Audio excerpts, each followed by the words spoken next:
पहला चरण सुनना, दूसरा चरण जो सुना गया है उसको एनालाइज करना, इसमें हमारे मतलब का क्या है। जो हमारे मतलब का है उसको रखा जाए, जो मतलब का नहीं उसे छोड़ दिया जाए, उस पर ध्यान ना दिया जाए। जो मतलब का है उस पर फोकस किया जाए, इतनी बात है। और जिस पे ध्यान से सुना है आपने, फिर मनन कर लिया है, उस पर अच्छे से एनालाइज कर लिया है क्या अच्छा है इसमें। जब ये आपने समझ लिया कि यही अच्छा है, यही ठीक है हमारे लिए, ऐसा जिस दिन आपको समझ में आ जाएगा, अभी सूचना मिली कि ऐसा करने से अच्छा होगा, ये सूचना है, लेकिन जिस दिन आपको ये बात समझ में आ गई कि ये विकल्प नहीं इस बात का, अब कोई विकल्प नहीं, तो वो आपके आचरण में आ जाएगा, आपके आचरण में वो चला जाएगा। तो उसे महापुरुषों ने कहा निधिध्यासन, उसे निधिध्यासन नाम दिया। ये 3 चरण पूरे करने के बाद जो चौथा चरण फिर अपने आप घटित होता है, जिसे कहते हैं समाधि, वो चौथा चरण है। समाधि का अर्थ ये कदापि नहीं कि आप भगवान बुद्ध बन गए। समाधि का अर्थ ये है कि इच्छा विचार आशाएं आपकी केवल रुक गई हैं, ऐसा प्रतीत होगा। ऐसे थोड़े थोड़े अभ्यास से आपको तमाम चीज़ों से मुक्ति मिलती जाएगी। पहले तो सिखाते हैं, महापुरुष कहते हैं कि पहले वो कहते हैं मेडिटेशन, कहते हैं अंग्रेजी में एक शब्द कहते हैं मेडिटेशन कर रहे हैं।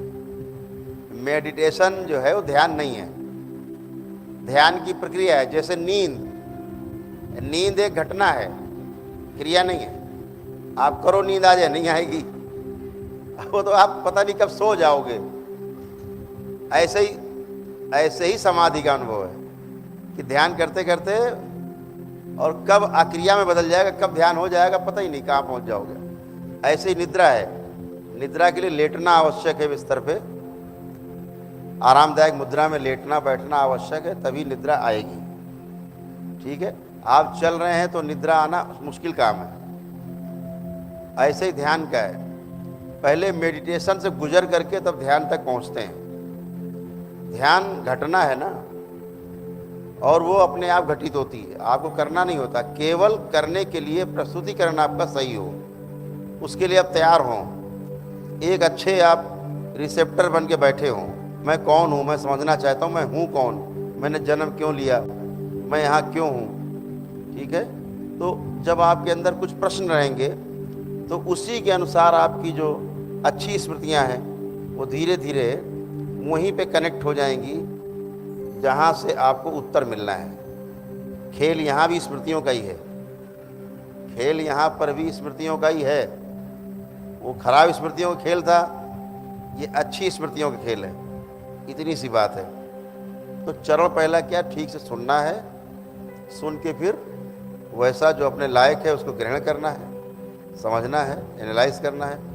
उसके बाद अपने आचरण में आ जाएगा तो समाधि के लिए तैयारी हो जाती है।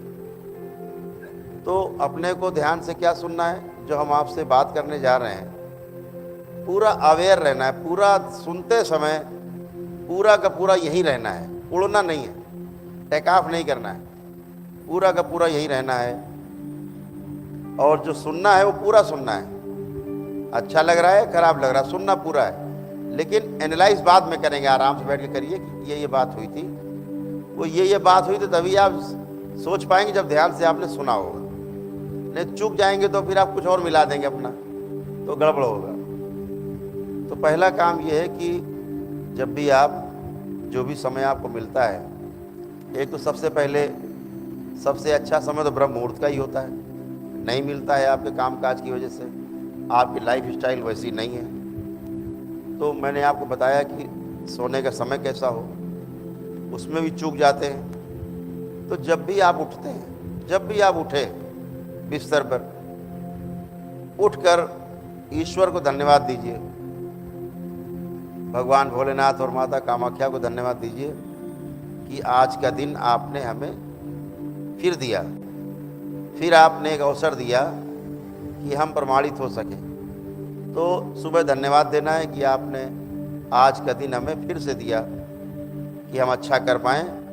और हम ये संकल्प लेते हैं कि जो आज आपने हमें ये दिन दिया है, आज का दिन हमारे जीवन में, हम आज अच्छा सोचेंगे, अच्छा बोलेंगे और अच्छा करने की कोशिश करेंगे।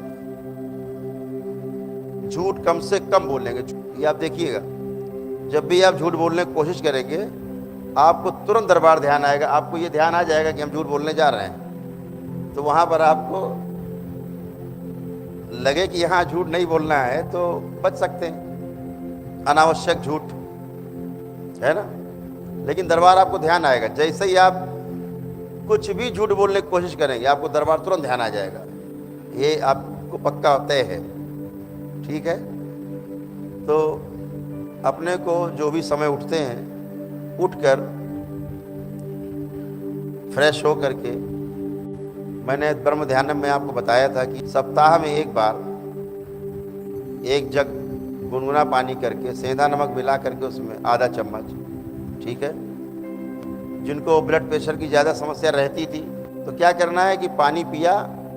पानी पीने की क्या है, ये आजकल फैशन बन गया है, ये भी समझो आप। फैशन क्या फैशन है? बोतल हाथ में,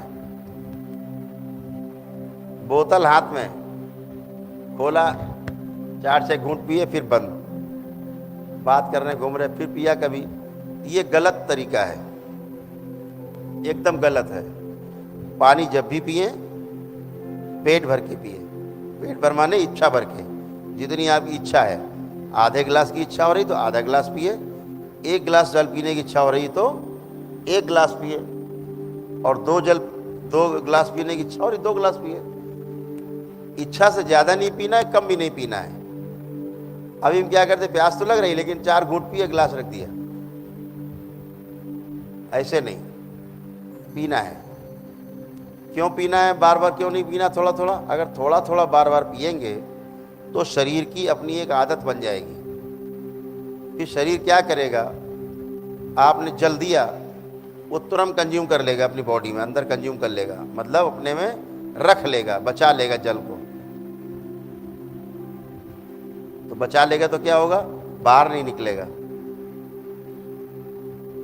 और जब आप ज़्यादा इच्छा भर के पिएंगे तो उतना ही जल लेगा शरीर के अंदर जितनी उसकी आवश्यकता है, बाकी बाहर कर देगा। लेकिन आप थोड़ा थोड़ा करके पिएंगे तो शरीर ये समझ जाएगा कि इसको जल की ज़्यादा ज़रूरत है, तो बॉडी में वो जल बढ़ने लगेगा, जल तत्व तो बढ़ जाएगा, फिर आपको बीमारी बनेगी उससे शरीर की, ठीक है ना। तो जब भी पीना है तो पूरा पीना है। अभी 100 में से 75% लोग लगभग यही नहीं जानते कि भूख होती क्या है। थोड़ा सा लगा कि पेट खाली है, अरे लाओ भाई कुछ है, नहीं मिला तो समोसा ही मिल गया। आजकल तो गली गली चलते फिरते समोसा और पकौड़ी पकौड़ी चाट की दुकानें लगी। भूख लगती ही नहीं, खा लिया, फिर डॉक्टर के पास जाते, डॉक्टर साहब भूख नहीं लग रही है। अरे भैया भूख तुमने लगने ही नहीं दी, तुमने भूख ही मार दी अपनी। शरीर को अभ्यास हो गया भूख ना लगने का। थोड़ा थोड़ा खाना क्या होता है, शरीर का अभ्यास बन गया तो भूख का पता नहीं, तो क्या होगा, धीरे धीरे शरीर को भूख लगनी बंद हो जाएगी। तो जब भूख लगे तो एकदम ऐसी भूख लगे कि वह प्राण निकल जाएंगे। अगर उस समय आप खाना खाते हैं तो क्या होगा, शरीर भोजन को बहुत अच्छे से पचाएगा, बहुत अच्छे से पचाएगा। और जब अच्छे से पचाएगा तो शरीर में लगेगा भी, और पेट भी साफ रहेगा।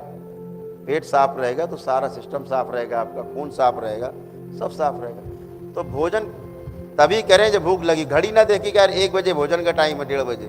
घड़ी देख के भोजन करने वालों को कब्ज रहता है, और भूख देख करके भोजन करने वालों को हमेशा आनंद रहता है। भूख लगती तो भूख लगे तो खाना खाओ। ये नहीं कि अभी खा के उठे, किसी मित्र क्या पहुँचे, उसने कहा चाय पी लो, आपने कहा नहीं नहीं, अरे पी लो यार 1 कप चाय, लाओ। अच्छा, अब साथ में नमकीन आ गई, कुछ पकौड़ी कौड़ी आ गई, वो भी आपने चीम ली 1-2, और चाय वाय पी ली। अब ये एक्सेस है। अब ये आपकी भूख में समस्या पैदा करेगा आगे, पक्का है। बिना भूख के आपने खाया, बिना भूख के खाना, ये केवल रोग पैदा करते हैं शरीर के। और बिना निद्रा के सोना मानसिक रोग पैदा करता है।